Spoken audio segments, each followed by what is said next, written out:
হাজারো গ্রামের ভিড়ে ছোট্ট একটা গ্রাম ছিল মধুবনপুর। এই গ্রামটা অন্য সবার থেকে আলাদা, কারণ গ্রামের পাশে ছিল একটা রহস্যময় পুকুর, যাকে সবাই জাদুর পুকুর বলে। গ্রামের যে মানুষই যেত, সে সেখানে নিজের প্রয়োজন মতো হাঁড়ি, পাতিল, লাকড়ি কিংবা রান্নার জিনিস চাইলে পুকুরের জল ঝিকমিক করে উঠত, আর সেই জিনিস পুকুর থেকে বেরিয়ে আসত। সবাই নিয়ম করে ব্যবহার শেষে জিনিসগুলো আবার পুকুরে ফিরিয়ে দিত। তাই গ্রামের শান্তি ছিল অপরিবর্তিত, মানুষের মনে সুখ ছিল অগাধ। কিন্তু একদিন এই শান্ত গ্রামের পথে ধুলো উড়িয়ে হাজির হলো এক অপরিচিত পরিবার, রুনু মিয়া, তার স্ত্রী সুলতানা আর তাদের ছেলে রাফি।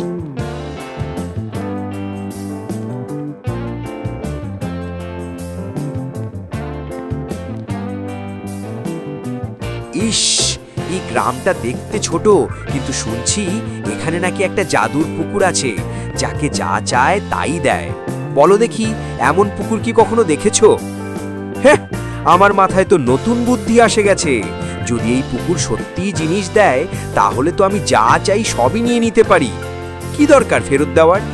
আর যদি বেশি জিনিস পাই, সেগুলো শহরে নিয়ে বিক্রি করব। বাপরে বাপ, তখন টাকাই টাকা। এই গ্রামের লোকজন তো দেখি একটু বোকাটে, সবাই নিয়ম মানে, কিন্তু আমি কেন মানব? জাদুর পুকুরের জিনিস তো জাদুর, জাদুর জিনিস কেউ চুরি করলে বুঝতেই পারবে না। এই যে শুনছেন, আপনি আবার কি সব ভাবছেন? গ্রামের মানুষ বলল, যা নেবেন ঠিক মতো ফেরত দেবেন। আপনি তো জানেন, অন্যের জিনিস নিয়ে নিজের লাভের জন্য ব্যবহার করা ঠিক না। সারা জীবন তো আপনাকে বলেছি, লোভ করলে শেষে ক্ষতি হয়। আপনি যদি আবার সেই শহরের মতো চালাকি করেন, তাহলে বড় বিপদে পড়বেন। এটা গ্রাম ঠিকই, কিন্তু এখানে সবাই মিলেমিশে চলে, কেউ কারো ক্ষতি করে না। আর আপনার এই শহরে চালাকি গ্রামের মানুষ জানলে খুব অসম্মান হবে। দেখুন, আমি বলছি, শান্তিতে থাকুন, নিয়ম মেনে চলুন। জাদুর পুকুর নামেই বোঝা যায় এটা কোনো সাধারণ জায়গা নয়। নিয়ম না মানলে বিপদ হতে পারে। আব্বা, একটা কথা বলি, আমি আজকে গ্রামের ছেলেদের কাছ থেকে জাদুর পুকুরের গল্প শুনেছি। তারা বলল, পুকুর নাকি শুধু দরকারি জিনিস দেয়, বেশি কিছু চাইলে নাকি রাগ করে। আমি তো ভয় পেয়ে গেছি আব্বা, জিনিস নিয়ে যদি ফেরত না দিই, তাহলে পুকুর কি রেগে যাবে? আমরা তো নতুন এসেছি, সবাইকে ভালোভাবে চিনিই না। আপনি যদি গ্রামের নিয়ম না মানেন, তাহলে গ্রামের মানুষ তো আমাদের পছন্দ করবে না। আব্বা, আমি চাই না মানুষ আমাদের লোভী পরিবার বলে ডাকুক। চলুন না, সবাই যেমন করে আমরাও তেমন করি, তাহলে গ্রামের সঙ্গে আমাদের বন্ধুত্ব হবে।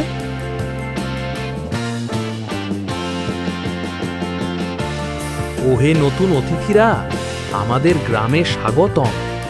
শুনেছি তোমরা জাদুর পুকুর দেখবে। একটা কথা মনে রাখবে, এই পুকুর সবার জন্য, কারো একার না। যা নেবে সেটা আবার ঠিক মতো ফিরিয়ে দেবে, বুঝলে? আমরা বহু বছর ধরে এই নিয়ম মানছি, এজন্যই পুকুর আমাদের সঙ্গে ভালো থাকে, কোনো বিপদ করে না। লোভ করলে কিন্তু পুকুর চুপচাপ থাকে না রে বাবা। বহু বছর আগে এক লোক লোভ করেছিল, তারপর এমন শিক্ষা পেয়েছিল যে আজও গ্রামের ছেলেমেয়েরা তার কাহিনী শুনে ভয় পায়। নতুন পরিবার গ্রামের নিয়ম বুঝলেও রুনু মিয়ার মনে তখনও লোভের আগুন জ্বলে। সে ঠিক করে কাল ভোরেই জাদুর পুকুরে যাবে। কি চাইবে, কি করবে, সব সে মনে মনে ঠিক করে রেখেছে। পরের দিন ভোরেই রুনু মিয়া চুপচাপ ঘর থেকে বেরিয়ে পড়ল।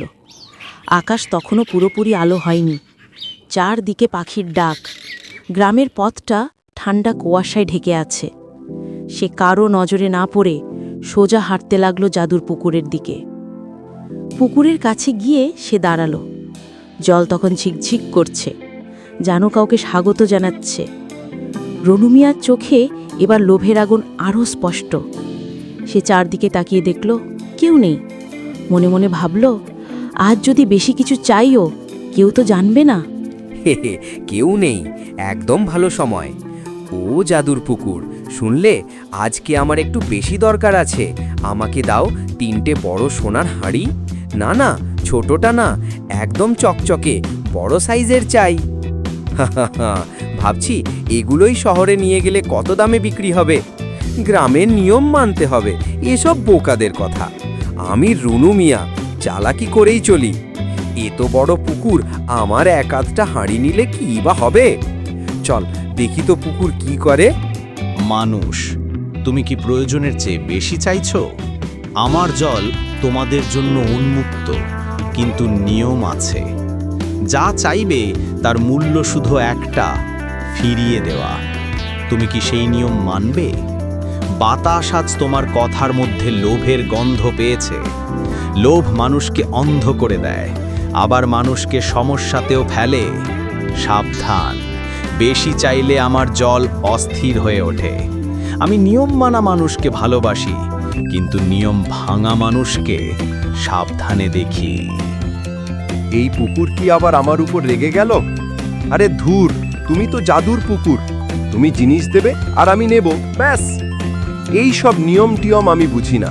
চটপট দাও যা বলেছি। আমি যা চাই তার চেয়ে বেশি চাইলে কি হবে? আমাকে থামাবে নাকি? আমি তো কাল আবার আরো বড় উঠান চাইব। আজ 3টে, কাল 10টা, এভাবেই তো চলবে। তোমার জিনিস তোমারই থাকবে, আমি নিলে কি বা ক্ষতি হবে? ওইদিকে রুনু মিয়ার বউ খবর পেয়ে দৌড়ে আসে। এই কি করছেন আপনি? সকালে কাউকে না বলেই পুকুরে চলে এসেছেন। আমি জানি আপনি কি করতে এসেছেন। আপনার চোখেই দেখি লোভ। দয়া করে শুনুন, পুকুর আপনাকে আগে থেকেই সতর্ক করল। দেখুন, গ্রামের মানুষ শুধু জিনিস নেয় না, সম্মানও রাখে। আপনি যদি বুদ্ধি না নেন তাহলে বিপদ হবেই। আমি চাই না আমাদের পরিবারকে গ্রামের কেউ অপছন্দ করুক। নিয়ম মানুন, লোভ করবেন না, ফিরে চলুন, বেশি কিছু চাইবেন না। আব্বা, আমি ভয়ে ভয়ে এখানে দৌড়ে এসেছি। আমি দেখলাম পুকুরে আজকে পানির ঢেউটা অদ্ভুত, যেন পুকুর রাগ করছে।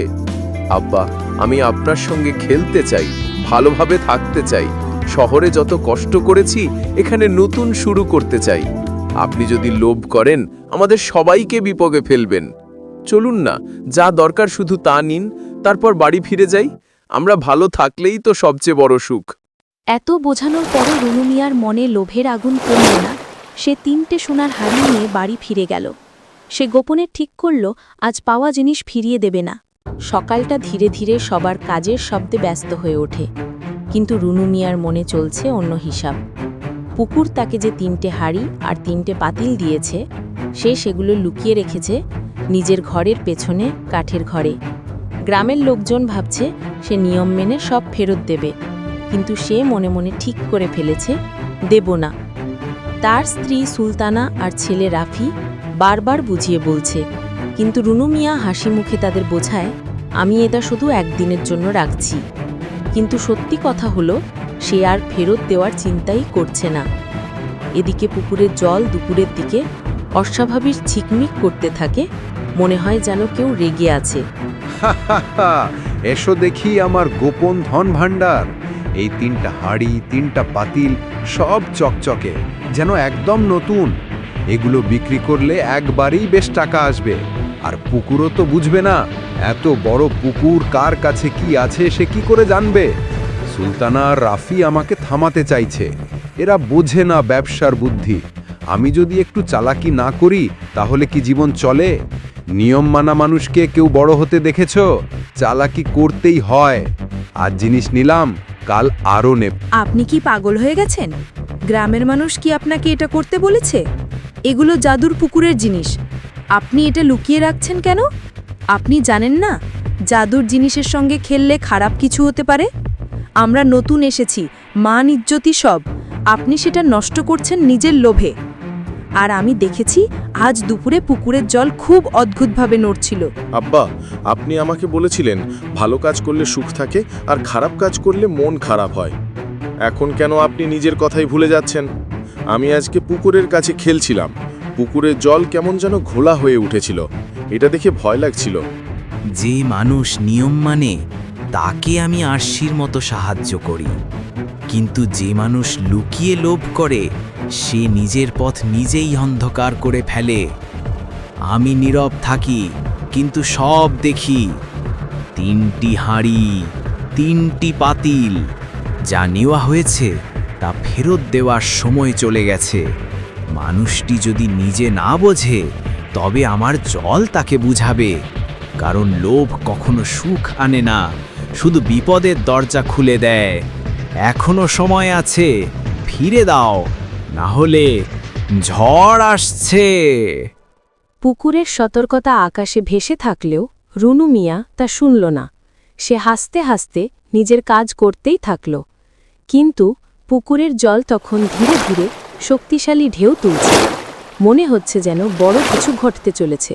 দেখো ভাইয়েরা, পুকুরের জল যতবার এমন নড়ে চড়ে ওঠে, কিছু না কিছু ভুল হয়েছে।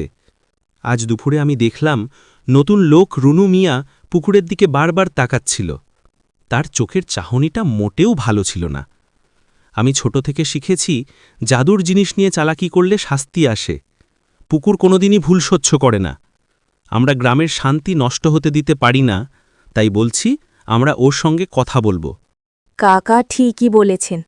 আমি আজকে নিজের চোখে দেখেছি পুকুরে একবার এমন ঢেউ তুলল যে আমার মনে হলো কেউ যেন জোরে নিঃশ্বাস ফেলছে। প্রতিদিন আমরা পুকুরে যাই, একটু পানি তুলি, আবার সব ফেরত দিই। এই গ্রামের লোকজনগুলো না একদম মূর্খ। একটু পুকুরের নড়াচড়া দেখে ভয় পায়।